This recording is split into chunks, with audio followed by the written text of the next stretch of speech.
திமுக மாதிரி எல்லாருக்கும்னு சொல்லிட்டு அதுல தகுதி பிக்ஸ் பண்ணி பாகுபாடு காட்டி ஏமாற்ற மாட்டோம்.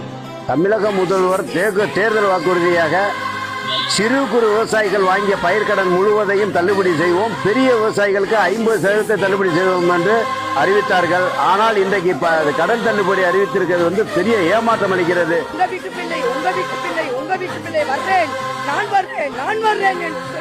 இந்த 60 வயசுல எங்களை தடுமாற விட்டீங்கனால் அதிருப்தி அடைந்த தமிழக விவசாயிகள் சங்கத்தினர் இன்று தலைமைச் செயலகத்தில் முதலமைச்சரை சந்திப்பதற்காக வந்திருந்தனர்.